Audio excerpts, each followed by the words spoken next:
Alrighty guys, what the fuck is going on? It is April 25th, I'm taking the dog for a walk. It is about 6:30 a.m. right now. And man, if you were waking up in America this morning, you gotta feel blessed, man. You gotta feel fucking blessed. We have the freedom to do whatever the fuck we want, make any dreams we have come true, if you have the willpower, if you have the balls to man the fuck up and get shit done and not make excuses. Because that's the problem with a lot of people who try to say our country is not good. They want free government handouts. They don't want to put in the work. They'd rather everybody just be on this average level playing field, paid by the government, and not have the freedom to do what they want. And with every extreme like that, there is an upside and an equally bad downside, right? If everybody got free money from the government, sure, that'd be great. Everybody could potentially eat, make money, have a house. But on the downside, there's no way to scale up. There's no way to get better. You can't surpass that limit besides a very limited few elite people that run everything. But with freedom, you have the power, you have the capability in your hands to do anything you fucking want to and reach the highest ceilings, the highest levels that life can possibly give you. And on the downside, if you're a lazy motherfucker that doesn't want to put in the work, guess what? You won't make no fucking money. And I'd much rather have the freedom and the possibility in my hands to be able to do that. And I have a very unique viewpoint and appreciation and love for freedom that not a lot of people in America can appreciate. Because I was in the Marine Corps, right? A lot of you guys know that. And in the Marine Corps, you don't have freedom, man. You do not have freedom. It gets taken from you, which is pretty funny because you're defending freedom. Your life is not in your hands. It's controlled by those above you. You don't have the ability to just go home on the weekends. On the weekends, you have a certain boundary you can't go outside of. Not to say we didn't go outside of it sometimes. You're technically working 24/7 and they can tell you, hey, you're not getting your weekend off this week because your room wasn't clean enough or some shit.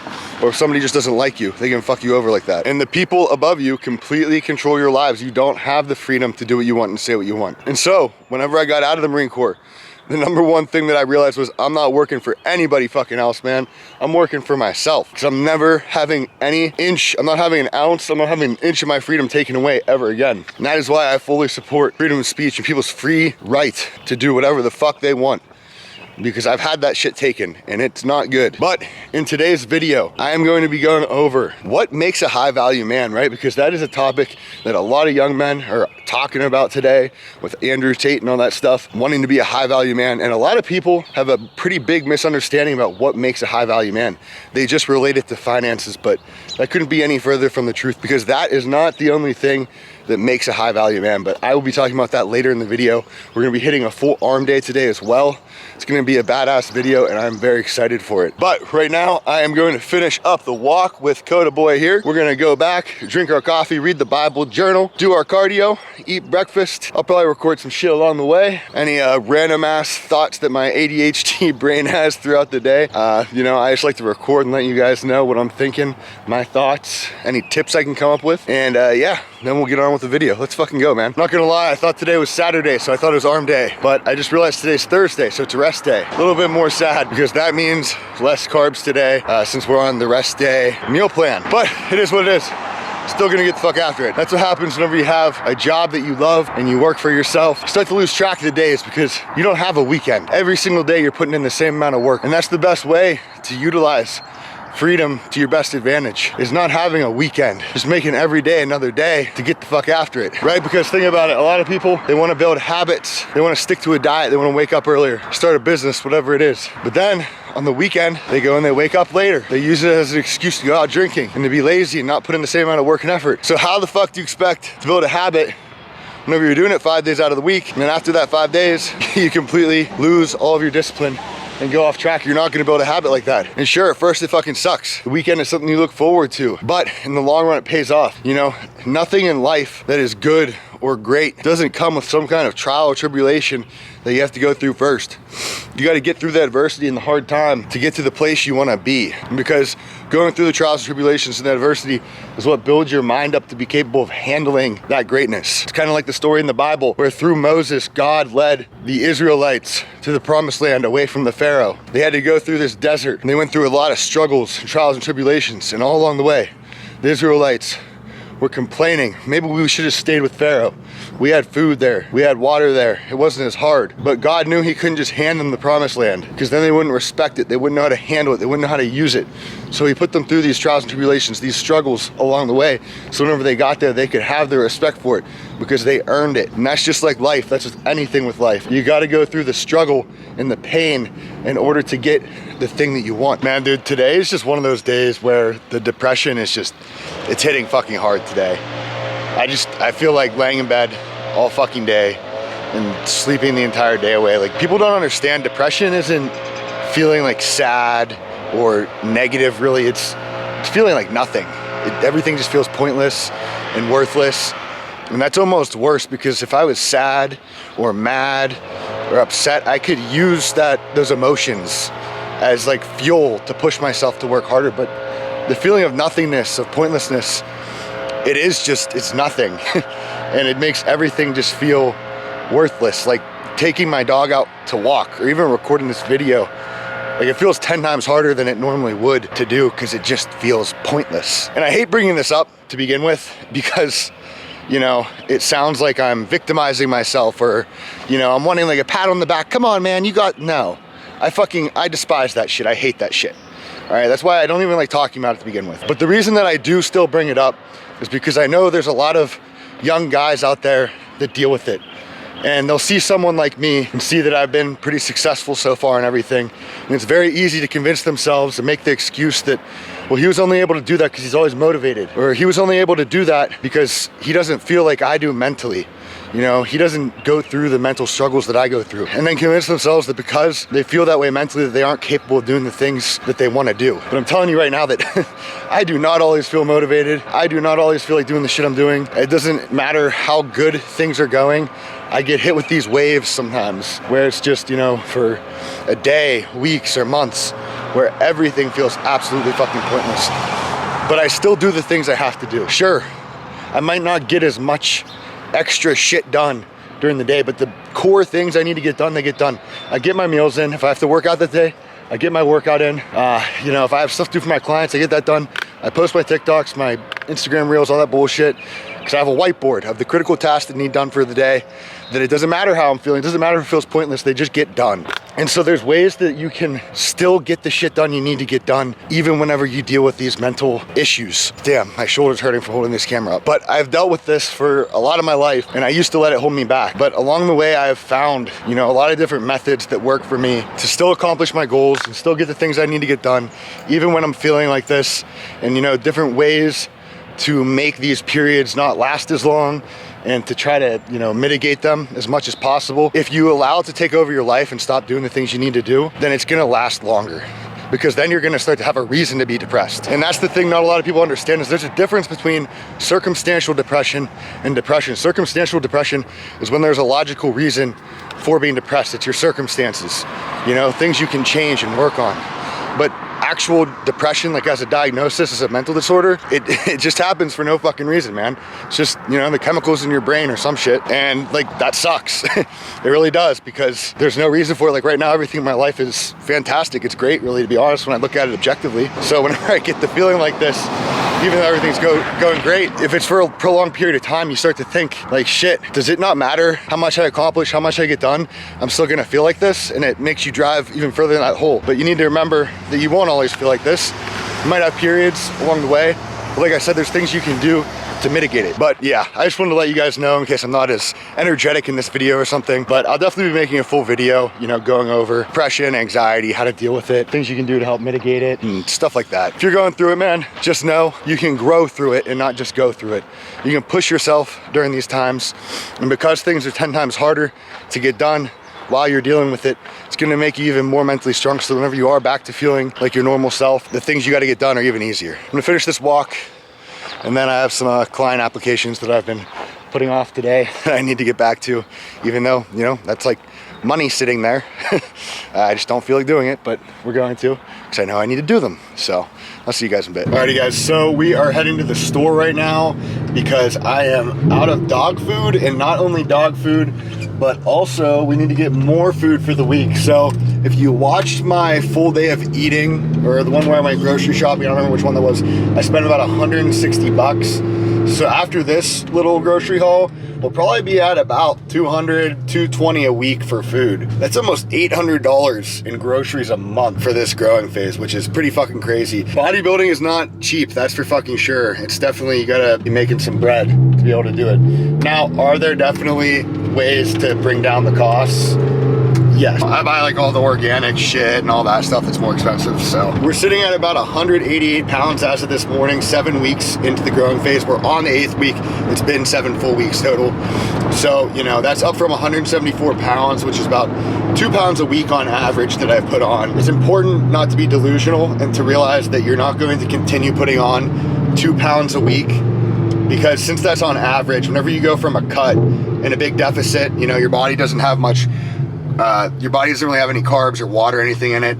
So you're gonna get a bigger weight jump in those first couple weeks than you're going to the rest of the growing phase, because eventually you're gonna have, you know, the maximum amount of glycogen in your muscles and water and everything. And the hope is that the rest of the growing phase, once you get past that phase of putting in the water and glycogen in your muscles and everything, that you steadily get like 1 to 1.5 pounds a week.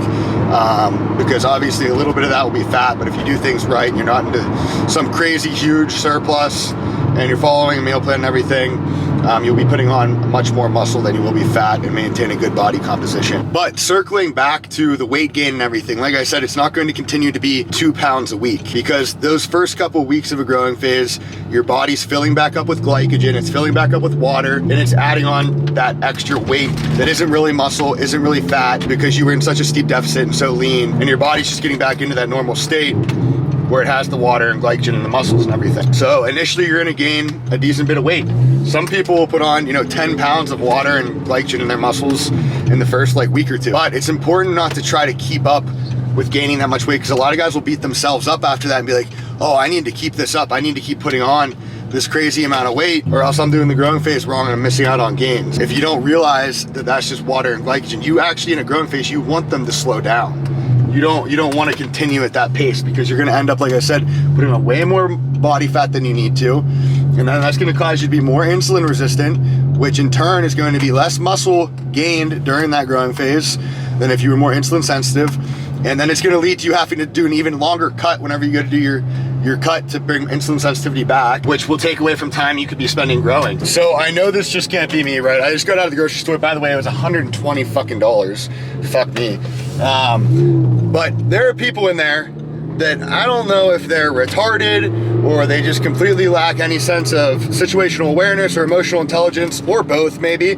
Like, it's one thing just to be fucking a dipshit and you're not even like aware that you're doing something stupid and blocking the entire aisleway with your cart. And then it's another to just have, you know, no situational awareness at all. Or if you just lack both, I mean, who knows? I have such aggressive, intrusive thoughts with stuff like that. Like in my head, what I do is this little movie like plays in my head of me like ramming my cart into theirs, and then I grab their phone out of their hand because they're on their phone for some reason, and I throw it. And then I get in their face. Sorry, there's a little bit of traffic. I get in their face and I'm going, what are you fucking doing? Are you fucking retarded? Why are you blocking the whole aisleway? Nobody can get around you. But then whenever I walk by them, I'm just like, hey, how's it going? You mind if I, slide by you real quick? Big smile on my face. I kind of make my voice a little more high-pitched, just to be over the top, kind of nice, just to give them the opportunity. So that I'm assuming most of the time they're not a dick. Most of the time they just don't. Most of the time they're just stupid. I think a lot of people are just stupid, to be honest with you. But I get intrusive thoughts like that pretty often. Like somebody, oh man, this one. So there's a lot of people at the gym or just in life in general that they don't know when to quit talking for some reason. Like I could pick up my bag and be literally exiting towards the door and they just will not give me an escape out of the conversation. They trap you in the I don't know if they're lonely or what, but they hold you hostage there. And it's fucking horrible. And the whole time they're talking, I'm nodding my head going, oh, really? Oh my gosh, yeah. But in my head, I'm just grabbing them and shaking them going, do you not see that I'm trying to fucking leave? You fucking idiot. Like, what are you doing? That's what's happening in my head. But on the outside, I'm just like, oh my goodness, really? Like they think that I'm, because I don't ever want to be a dick, I'm not gonna be an asshole to somebody just trying to talk to me. But inside, I'm just like, oh my goodness, man, you're driving me fucking loco. I get thoughts like that all the fucking time now. I'm really good at like controlling that kind of stuff. Like I never let the intrusive thoughts win, usually. Just because I don't know, I'm pretty good at controlling my emotions and all that kind of stuff. But man, sometimes some people, they really, oh shit, there goes all my fucker. I hope that wasn't my eggs, my groceries. Some people, they like to test the limit. Sometimes they like to, like I got the intrusive thoughts monster locked in a cage, right? And some people, they just like to rattle the cage. They like to shake it up and try to wake it up and bring it out, but I keep them locked up tight, so. But yeah, random thought for right now. Heading back. Alrighty guys, so it is my girlfriend Rachel's birthday. She's turning 23, so I got her this little cake. They had it little slices. It's her favorite kind of cake. And I got the little 23 candles, and she just pulled in. So we're gonna light the candles and walk it out to her and sing some happy birthday, just because I think she'll get a little laugh out of it. Yeah, in the bathroom? Yeah, look at her all professional. Had her first interview today. Coda's upset. Hi, buddy. The dog wanted to open the door.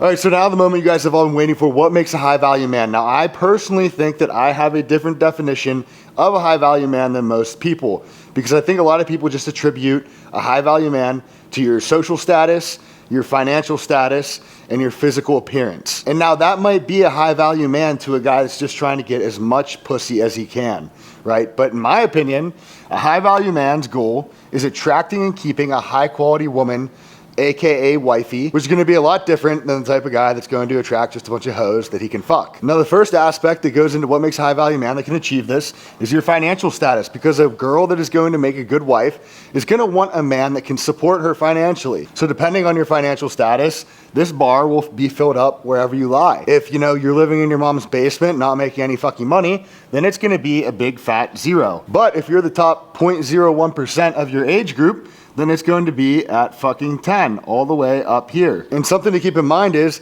not all these bars have to be filled to fucking 10 in order to be a high value man. Because a guy that has a financial status of 10 out of 10, physical status out of 10 out of 10, probably won't be able to keep this kind of girl. Because a girl that's going to make a good wife is going to have some fucking self-respect. So sure, she might get attracted to this kind of guy because he might be charming, but the moment she realizes his character is at like a 3 and his mental is at like a 3, she's gonna fucking leave him because she has self-respect. So the next portion we go over is your physical appearance. So the first aspect of this would be the things you're born with. Your face, your height, your hair, that kind of shit. Another thing to remember is you can improve this if you do not have the best facial structure or you're not very tall, right? Depending, you can dress really well. Like I'm sure we all have seen a guy that's not in the best shape, but he dresses really fucking nice and he makes good money and he's got great character and he can attract some pretty good fucking girls. And also your hygiene goes into your physical appearance as well, right? These are all things that you can change and that you can kind of play around with to bring your status up. And then the other aspect that goes into this too is your physical fitness. Are you in really good shape or are you a fucking slob and you're fat and overweight? But like I said, you can play around with this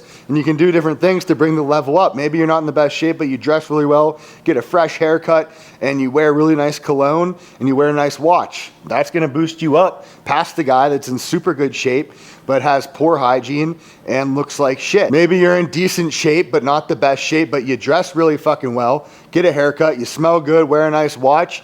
That might put you up to like a 7. But let's say you do all those things, but you're in great shape, you have an awesome, really great jawline, all this stuff, then that might put you up to like a 9 or 10. So the next one is your mental status, okay? Now what this is referring to is, are you a confident person or an insecure person? Are you self-aware or are you very egotistical? This is gonna play a big role in being able to keep a wifey type girl, because a girl that's gonna make a good wife is not going to stay with a guy that is incompetent, and she probably won't even start dating a guy that is incompetent. And the thing is to remember that a lot of guys out there are good at pretending that they're confident. They're good at pretending that they're self-aware, but eventually that shit comes out and that's whenever she'll leave him. But a guy that has these all the way up and then these pretty low, he's not gonna be able to keep a wifey type girl, but he might be able to get a girl that's, pretty fucking attractive, but she has low self-esteem and isn't gonna make a great wife. She's just gonna kind of be like, almost like a live-in maid for him,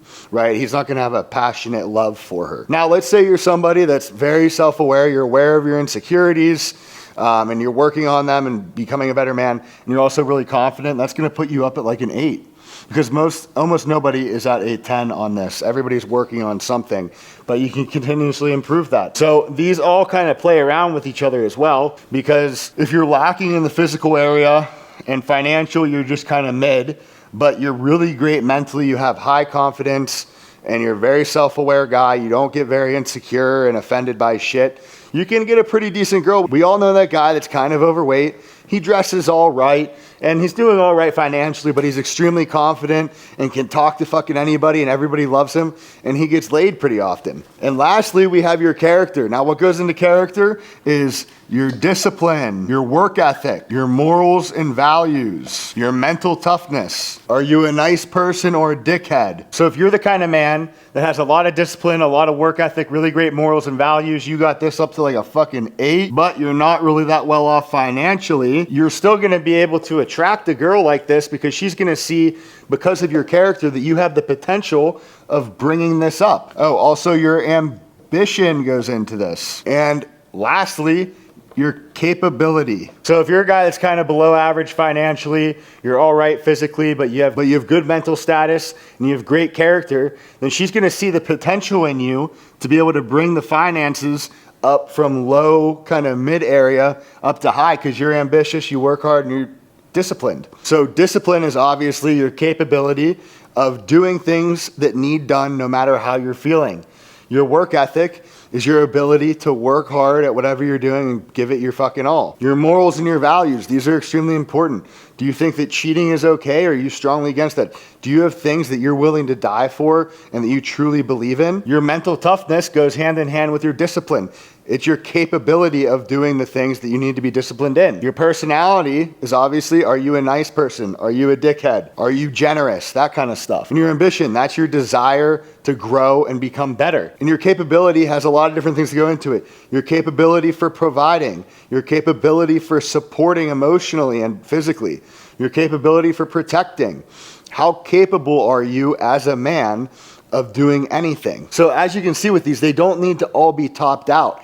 If you're low financially, you can work on bringing these ones up to kind of even it out and make yourself more of a high value man. And if you bring these up, then a girl will probably see your potential to bring this up and will probably date you. So you don't have to have these all topped out. You don't have to be a high value man already to be able to attract this kind of girl. You just have to have certain aspects of them in order, and a lot of intelligent, high value women will be able to see from these other ones that you can improve the other ones. So maybe you're out of shape, but you have great character.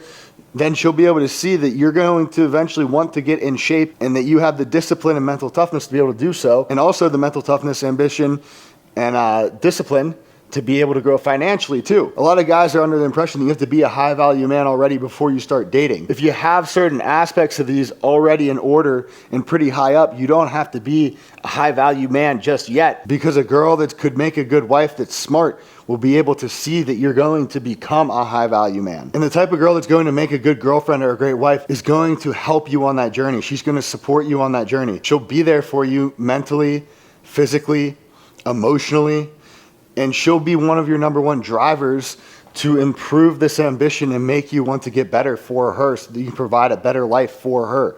So that's why I think it's important to not just wait until you're a high value man already to attract this girl. Improve the aspects of yourself that you can, and then she can be a part of that journey with you. And essentially that's what I think makes a high value man, in my opinion. And I can go into more detail on all of these individually in individual videos, because I can go in depth pretty far with all of these different bars here, but I just wanted to give a quick little brief overview of each one. That way you guys have a good understanding of what generally goes into making a high value man. But that's pretty much it for the video. It was pretty boring, sorry, it was a rest day.